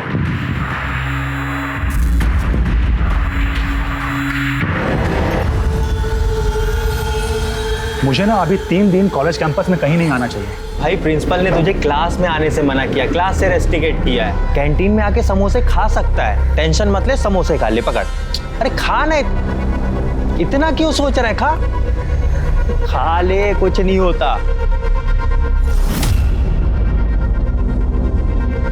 जो भी हो उसके लिए सॉरी। मुझे तुमसे एक बात कहनी थी। तुम्हें देखते ही मुझे तुमसे प्यार हो गया था। I love you. कहीं ये तुम्हारी फिर से कोई नई गेम तो नहीं है? मुझे पता था तुम्हें मुझ पर ट्रस्ट नहीं होगा, इसलिए मैंने तुम्हारे नाम का टैटू बनवाया। और इस तरह उस लड़की ने मेरे बेटे को फंसा लिया था सर। उसके पिताजी को जब इन दोनों के अफेयर के बारे में पता चला ना, उसके पिताजी ने उसकी मंगनी, उसकी सगाई किसी और के साथ कर दी। और इस बात से नाराज होकर आपके बेटे प्रवीण ने प्रियंका को अगवा कर लिया, आपके घर ले आया। आपने उन दोनों को गुस्से में आकर मार डाला, जला डाला। नहीं सर, ऐसा कुछ नहीं किया है सर। मैं तो हमेशा से कहता रहा मेरे बेटे को कि दूर रहे इस लड़की से, लेकिन वो था कि पागल हुआ जा रहा था उस लड़की के प्यार में। सर उस लड़की की सगाई हो गई थी, उसके बावजूद मेरे बेटे को मिलने मेरे घर आती थी।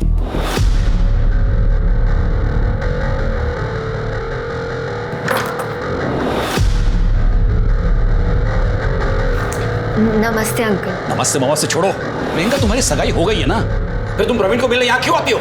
वो तो मम्मी पापा को शक ना हो इसलिए उनकी खुशी के लिए कर ली, लेकिन मैं प्यार रवीन से ही करती हूँ। प्रवीण, इस लड़की के लक्षण मुझे अच्छे नहीं लग रहे। देखना एक दिन तुम्हें बर्बाद करके छोड़ेगी ये। उस लड़की ने मेरे बेटे को बर्बाद कर दिया सर, मार डाला। ये दीपेंद्र वर्मा के बयान के बाद तो मामला और उलझा गया है। दीपेंद्र वर्मा की माने तो प्रियंका गलत थी, प्रियंका के घर वालों की माने तो प्रवीण गलत था। सर दोस्तों से बातचीत में एक बात तो क्लियर हुई कि प्रियंका और प्रवीण एक दूसरे से प्यार करते हैं और शादी भी करना चाहते हैं। तो ये पॉसिबल है कि प्रियंका को प्रवीण के पास्ट के बारे में पता चल जाए, उसने सारे रिश्ते तोड़ दिए, तो प्रवीण ने गुस्से में आके उसे किडनैप कर दिया। तो फिर इन दोनों लाशों के जलने का मामला क्या है? दीपेंद्र वर्मा को उसी रात क्राइम स्पॉट पे आने के लिए फोन आता है, ये महज इत्तेफाक नहीं हो सकता।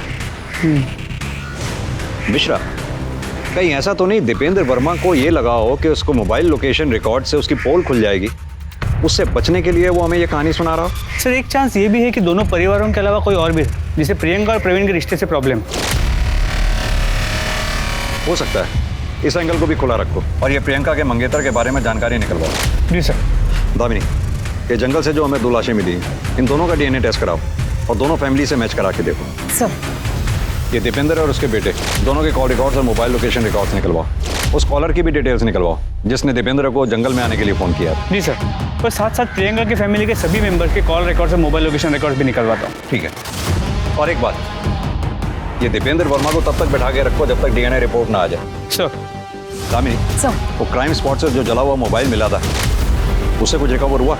नो सर, टेक्निकल एक्सपर्ट्स ने पूरी कोशिश की पर फोन पूरी तरह से जल चुका है सर।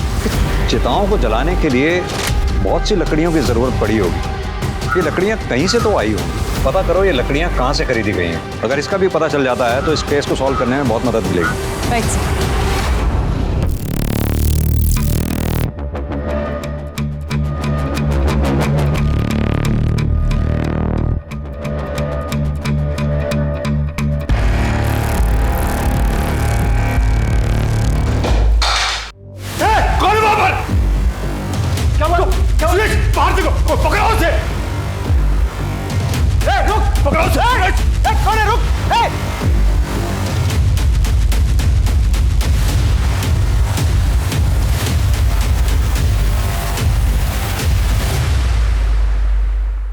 एक चिता पर एक लड़की और एक लड़के के जले हुए स्केलेटन्स का मिलना और एक प्रेमी जोड़े का गायब हो जाना, क्या ये सिर्फ एक कोइंसिडेंस था या ये दोनों बातें आपस में कनेक्टेड थी? प्रियंका और प्रवीण दोनों के ही परिवार वाले एक दूसरे पर इल्जाम लगा रहे थे, लेकिन दोनों के ही बयान सस्पिशियस नजर आ रहे थे। एक तरफ पुलिस के सामने इन स्केलेटन्स को पहचानने की चुनौती थी और वहीं दूसरी तरफ प्रवीण और प्रियंका के रिश्ते की सच्चाई का पता लगाना था। इसके लिए पुलिस ने प्रवीण और प्रियंका के कॉलेज के प्रिंसिपल और उनके दोस्तों से पूछताछ की। इस कहानी में एक किरदार और था जिसकी पहचान अभी तक पुलिस के सामने नहीं आई थी, और वो था एक बाइक सवार जो इस केस की कार्यवाही पर नजर रख रहा था। लेकिन कौन था वो और उसका इस केस से क्या कनेक्शन था? मिश्रा, इस रिपोर्ट के मुताबिक तो फीमेल बॉडी का जो डीएनए टेस्ट हमने करवाया था उसका डीएनए प्रियंका की फैमिली से मैच करता है। इसका मतलब वो फीमेल बॉडी प्रियंका की है। जी सर, लेकिन मेल बॉडी का डीएनए दीपेंद्र से मैच नहीं करता। मतलब वो बॉडी प्रवीण वर्मा की नहीं। तो फिर किसकी है वो बॉडी? सर मुझे लगता है कि ये सब कुछ प्रवीण वर्मा की सोची समझी साजिश।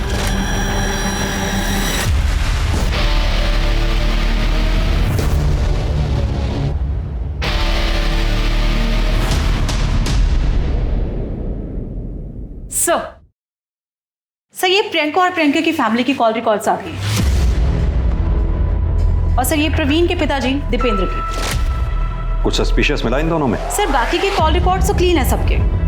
सर और प्रियंका की आखिरी बातचीत 19 तारीख को रात 10 बजे प्रवीण से हुई थी। सर उसके बाद से दोनों के फोन स्विच ऑफ है। दामिनी, पता करो जब प्रियंका की आखिरी बार बात प्रवीण से हुई तो उन दोनों के फोन की आखिरी लोकेशन क्या थी? सर दोनों की मोबाइल की लोकेशन उनके अपने अपने घर की थी।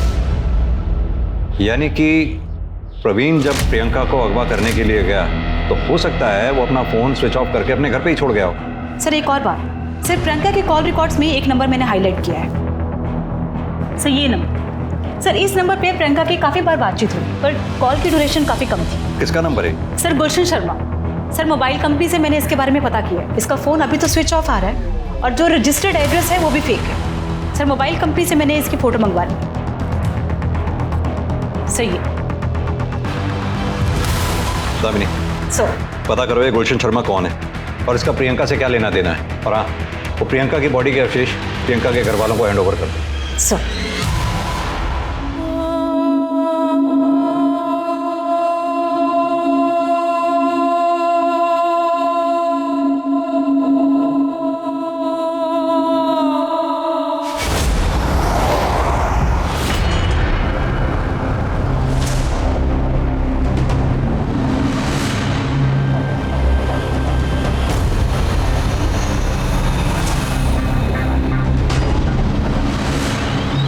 क्या है? कब से देख रहा हूँ पीछा कर रहा है।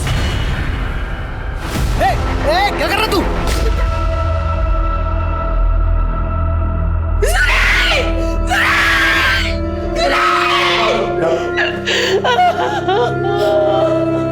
प्रतिभा जी, आपको क्या लगता है आपके भाई सुरेश सिंह को किसने मारा हो?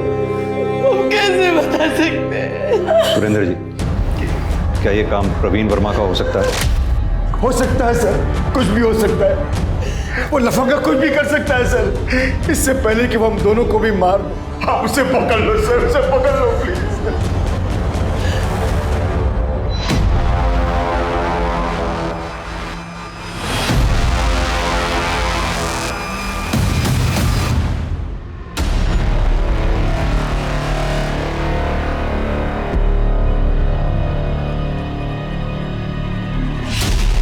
बेटा,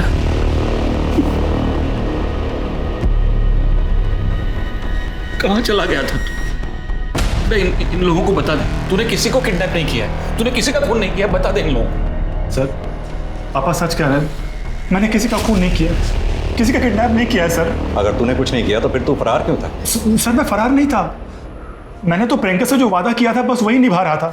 प्रवीण, मैं हमारी शादी की बात घर वालों को बताने जा रही हूँ। और अगर वो लोग गुस्सा हो गए तो? ऑफ कोर्स तुम्हें हार्म करेंगे। तुम एक काम करो, तुम कुछ दिनों के लिए ना कहीं छुप जाओ और जब मैं बोलूंगी तब घर आ जाना, लेकिन जब तक मैं ना बोलूं कहीं मत निकलना। ओके। शादी? कैसी शादी? सर मैंने और प्रियंका ने मंदिर में शादी कर ली थी। ये रही फोटो, हमने कोर्ट मैरिज से डेट भी ले लिया था और उसकी रिसीट भी है यहाँ पे, ये देखिए। ये फोटो और रसीद नकली भी तो हो सकते हैं। एक बात बता, प्रियंका के घर वाले प्रियंका की किडनैपिंग के बारे में झूठी खबर क्यों फैलाएंगे? सर एक पॉसिबिलिटी ये है कि ये किडनैपिंग किसी और ने की होगी, क्योंकि प्रियंका के घर वालों ने कहा था कि उसने मंकी कैप पहना। चल एक बार को मान भी लिया जाए, तूने प्रियंका की किडनैपिंग और मर्डर नहीं किया। तुझे क्या लगता है ये किसका काम हो सकता है? सर गोल्डी का। कौन गोल्डी? गुलशन शर्मा उर्फ गोल्डी।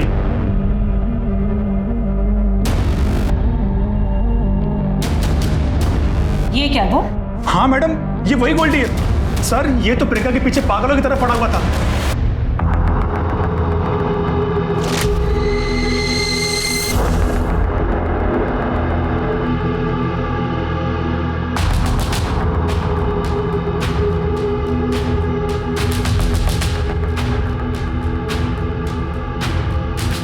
आप हसीन है, ब्यूटी क्वीन है, मैं आपका आसमान, आप मेरी जमीन है।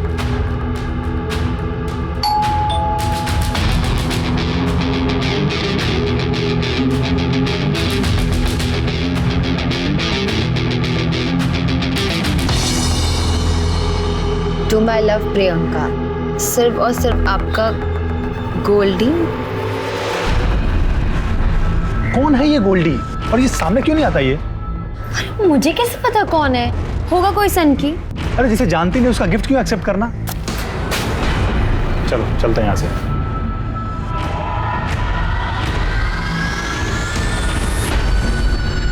और उस दिन के बाद ये एक बार मेरे सामने भी आया था। ए चल चाबी दे। अरे कनटा, प्रियंका को छोड़ दे, उसकी शादी मुझसे होगी, वो मेरी है, समझा? अच्छा तो तू है वो सन की गोल्डी गुलाब वाला? हाँ देख बेटा, तू कांटा बनते ही रहेगा। मेरी और प्रियंका की शादी हो चुकी है मंदिर में। एक बार अगर मैं फिर से पुराना प्रवीण बना ना तो फिर तेरी तो सच्चाई का पता चलने दे। प्रियंका मेरी नहीं तो किसी की नहीं हो सकती। चल अगर एक बार को तेरी बात को माने कि प्रियंका का मर्डर और किडनैपिंग गोल्डी ने किया, तो फिर प्रियंका के मामा सुरेश सिंह को किसने मारा? सर मैं तो मुरादाबाद में था और ये घटना आगरा में हुई। मैं कैसे करूंगा? सर कुछ होना हो, ये काम भी गोल्डी का ही है। ठीक है, जब तक गोल्डी हमें मिल नहीं जाता तू भी अपने पिताजी की तरह हमारी हिरासत में ही रहेगा। सिंह ले जाओ। सर लेकिन सर हमें मिश्रा, इस गुलशन शर्मा और गोल्डी का हमारे लिए मिलना बेहद जरूरी है। अपने खबरी नेटवर्क में इसकी फोटोग्राफ जल्द से जल्द शेयर करो। सर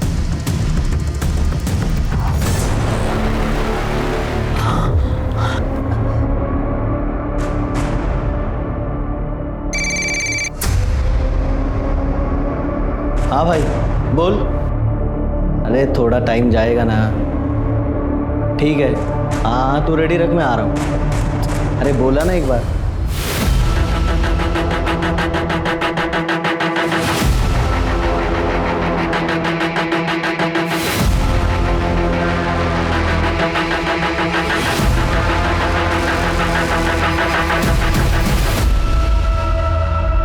आराम से आराम से। अब बताइए बात क्या है? साहब मेरा बेटा राजकुमार, उसको मर के इतने दिन हो गए पर मुर्दा घर वाले उसकी लाश नहीं दे रहे। क्यों? मुझे उसके एक्सीडेंट में मरने की खबर एक दिन बाद मिली। गांव से यहाँ तक आते आते 3 दिन और बीत गए। मुर्दा घर वालों ने बोला कि उसकी लाश को मेडिकल कॉलेज में पढ़ाई के लिए दे दिया है। तो आपने मेडिकल कॉलेज पता किया? उन लोगों ने बोला कि वहाँ पर कोई लाश नहीं आई है। अब मैं वापस मुर्दा कर गई पर वहाँ का अटेंडेंट कभी मिलता ही नहीं था। फिर जब मैंने पुलिस स्टेशन आने का सोचा, यहाँ पे शिकायत करने आई, तो वो मेरे पीछे पीछे आया, मुझे बेला फुसला के अपने साथ ले गया। हाँ सर, ये अम्मा सही कह रही है। मैंने पुलिस स्टेशन के बाहर देखा था, ये अम्मा एक बाइक पे बैठ के जा रही थी। मैं बड़ी मुश्किल से अपनी जान बचाकर वहाँ से भाग कर आई हूँ साहब। कौन था वो आदमी? उसका नाम पता है आपको? सुनील प्रसाद। वो घर याद है जहाँ आपको उसने बांध के रखा था? हाँ साहब याद है, कल याद है साहब। बता राजकुमार की बॉडी का बताता हूँ सर। चल बता। सर वो 3 दिन तक बॉडी किसी ने क्लेम नहीं की, तो इसलिए मैंने मेडिकल कॉलेज के स्टूडेंट को पढ़ाई के लिए बॉडी दे दी। हमने मॉर्ग का रजिस्टर भी चेक किया, किसी भी रजिस्टर में ऐसी कोई भी एंट्री नहीं। अब सीधी तरह से ये बता, उस बॉडी के साथ तूने किया क्या और चमेली देवी को बांध कर क्यों रखा? बोल। सर चमेली देवी को मैंने इसलिए बांध के रखा था, अगर वो आप तक पहुंच जाती तो मेरा भांडा फूट जाता साहब। उसे भूखा प्यासा रखने का कारण था कि अगर वो भूख से मर जाएगी तो मैं बच जाऊंगा साहब। ऐसी नौबत ही क्यों आई कि तुझे चमेली देवी को मारने का सोचना पड़ा? और ये बता, उसके बेटे राजकुमार की बॉडी के साथ तूने किया क्या? बोल। बता दो सर। वो बॉडी मैंने 5000 में बेच दी सर। किसे बेची? सर वो हमारे वर्कर यूनियन में कार्य करता है। नाम बताओ उसका।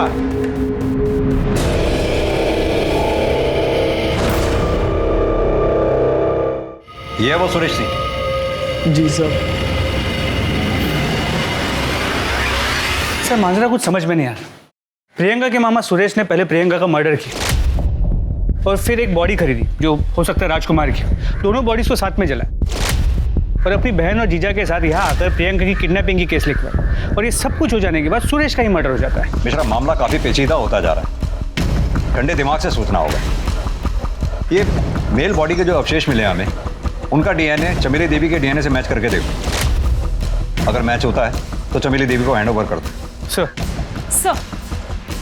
गुलशन शर्मा और गोल्डी का पता चल गया है। वो किसी अपने रिश्तेदार के घर पे छिपा बैठा है। ले आओ उसे। सर गुलशन शर्मा उर्फ गोल्डी, प्रियंका ने तेरे प्यार को ठुकराकर प्रवीण से प्यार किया। ये बात तुझे गवारा नहीं हुई, इसलिए तूने प्रियंका को मार दिया। मैंने प्रियंका को नहीं मारा साहब, उसमें तो मेरे प्राण बसते थे। सुरेश सिंह को मैंने जरूर मारा है साहब, मैं छाती ठोक के बोलता हूं। क्यों मारा सुरेश सिंह को? हमेशा की तरह 19 फरवरी की रात को मैं प्रियंका की खिड़की के बाहर गया था, उसे एक नजर देखने के लिए।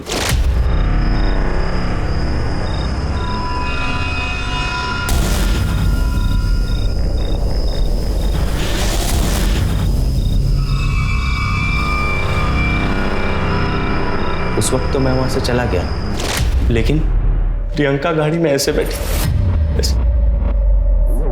जैसे कि बेहोश हो। बाद में मुझे पता चला कि वो मर गई साहब। तब मुझे पूरा यकीन हो गया कि सुरेश ने ही उसको मार डाला साहब। तुझे ये लगा कि सुरेश सिंह ने प्रियंका को मार डाला, इसलिए तूने सुरेश को मार डाला। क्या प्रूफ है तेरे पास? तूने अपनी आंखों से देखा था सुरेश को प्रियंका को मारते हुए? हाँ देखा था ना साहब, मन की आंखों से देखा। सुरेश नहीं मारा था मेरी प्रियंका को। उसके साथ क्या किया मैंने? मेरी जिंदगी तो प्रियंका की है। अब आपको मुझे जो सजा देनी है दे दो। तुझे क्या सजा देनी है ये कोर्ट डिसाइड करेगी। पुलिस ने गुलशन वर्मा उर्फ गोल्डी पर सुरेश सिंह के मर्डर का एक अलग से केस तैयार किया और चार्जशीट फाइल कर दी। और प्रियंका सिंह मर्डर केस में भी उसे पुलिस ने रिमांड पर ले लिया। प्रियंका सिंह मर्डर के मामले में पुलिस ने गोल्डी को तोड़ने के लिए हर तरह के हथकंडे अपनाए, लेकिन कोई भी नई इंफॉर्मेशन या सबूत सामने नहीं आया। प्रवीण के पास मर्डर का स्ट्रॉन्ग मोटिव था। उसका अचानक गायब हो जाना, उसके पिता दीपेंद्र का आधी रात को अननोन कॉल पर क्राइम सीन पर जाना, ये सब पुलिस को अटपटा तो लग रहा था, लेकिन पुलिस के पास इन दोनों के खिलाफ कोई पुख्ता सबूत नहीं था। उधर वो मेल डेड बॉडी का डीएनए चमेली देवी से मैच कर गया, जिससे प्रूव हुआ कि उस रात प्रियंका के साथ चमेली देवी के बेटे की लाश को जलाया गया था। फिर पुलिस को खबरी के जरिए उस आदमी का पता चला जिसने वारदात की रात प्रियंका सिंह और चमेली देवी के बेटे राजकुमार की लाश को जलाने के लिए लकड़ियां दी थी। सर ये जगदीश शमशान भूमि का चौकीदार, इसी ने लकड़ियां बेची। नहीं साहब, मैंने किसी बाहर वाले को लकड़ी नहीं बेची। झूठ बोलता है। देख मुझे पूरी सच्चाई पता है। तू जुए में बहुत पैसे हारा था, तुझे पैसों की जरूरत थी और 19 तारीख की रात अचानक से तूने अपना पूरा उधार चुकता कर दिया। कहाँ से आया पैसे? लकड़ियां बेची ना तूने? लकड़ियां बेची ना? सब वो लकड़ियां मैंने। आप जैसे लोगों का मुझे समझ में नहीं आता, पुलिस को ऐसे नाच क्यों नचाते हो? अब नजरें झुकाने से क्या फायदा? सीधी तरह से यह बताओ कि अपनी बेटी प्रियंका को क्यों और कैसे मारा? प्रवीण, मैं हमारी शादी के बारे में सबको बताने जा रही हूँ, लेकिन जब तक मैं ना कहूँ कहीं मत निकलना, ठीक है? क्या हुआ जीजी, क्या हो गया? इन सबको अपनी काली करतूत बता दो। हाँ बताऊंगी, चिल्ला चिल्ला के बताऊंगी। और मैंने मंदिर में शादी कर ली और हम कोर्ट में भी शादी करने जा रहे हैं। आपको जो करना है करो, आप हमारे कुछ नहीं बिगाड़ सकते। तुम हमारा मान सम्मान सब कुछ बिगाड़ दो, हम तुम्हारा कुछ नहीं बिगाड़ सकते। फिर आप लोग पुलिस स्टेशन आए अपनी बेटी प्रियंका के गुमशुदगी की झूठी कंप्लेंट लिखवाने। प्रियंका पर मुझे गर्व था। बचपन से लेकर जवानी तक उसको मैंने एक बेटी की तरह पाला, और उसके प्यार और शादी वाली बात में बर्दाश्त नहीं कर पाया, और उस गुस्से ने मेरे हाथों मेरी बेटी का खून करवा दिया। गुस्सा नहीं, सोच, एक गलत सोच तुम्हारे झूठे अहंकार पे हावी हो गई, जिसकी वजह से अपनी बेटी प्रियंका का कत्ल कर दिया, ऑनर किलिंग। सुरेंद्र सिंह, तुम्हें ऐसी सजा दिलवाऊंगा, कोई भी माँ बाप ऑनर किलिंग से पहले 10 बार सोचेगा। प्रियंका सिंह मर्डर केस में प्रियंका के पिता सुरेंद्र सिंह के साथ साथ उसकी मां प्रतिभा सिंह पर भी केस चलाया गया और दोनों को सजा भी हुई। ऑनर किलिंग ये एक बेहद गंभीर विषय है। विकास के इस दौर में लोग अपनी बेटियों को आज scientist, sports person, pilot, doctors, engineer और ना जाने क्या क्या बना रहे हैं, लेकिन उन्हें अपनी मर्जी का जीवन साथी चुनने का हक नहीं देते। हमारे समाज के लिए बहुत ही शर्मनाक बात है। प्रियंका के पिता ने एक संसार को ना बसने देने की जिद में अपने हंसते खेलते परिवार को बर्बाद कर दिया। अब मैं अनूप सोनी आपसे विदा लेता हूं, फिर मुलाकात होगी क्राइम पेट्रोल सतर्क में एक और नए केस के साथ। तब तक अपना और अपने परिवार का ख्याल रखें, सतर्क रहें, सुरक्षित रहें और देखते रहें क्राइम पेट्रोल सतर्क। जय। इस तरह के और भी एपिसोड देखने के लिए हमारे चैनल को सब्सक्राइब करें और बेल आइकन दबाना ना भूलें।